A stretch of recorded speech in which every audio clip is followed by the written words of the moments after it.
দারোগা বাবু এবং হাবু ভবানী প্রসাদ মজুমদার থানায় গিয়ে সেদিন ভোরে বললে কেঁদে হাবু, নালিশ আমার মন দিয়ে খুব শুনুন বড় বাবু।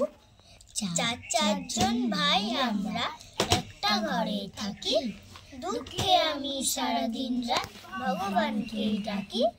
বর্দা ঘরে 7টা বেড়াল পোষেন ছোট বড়, মেজদা পোষেন 8টা কুকুর যতই বারণ করো। শেষদা পাগল 10টা ছাগল রাখেন ঘরে বেঁধে, গন্ধে তাদের প্রাণ যায় যায় মরছি কেঁদে কেঁদে।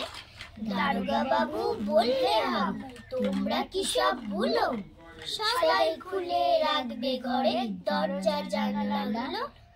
শুনেই হাবু বেজায় কাবু বললে করুণ সুরে, 150 পোষা পায়রা আমার যাবেই যেসব উড়ে।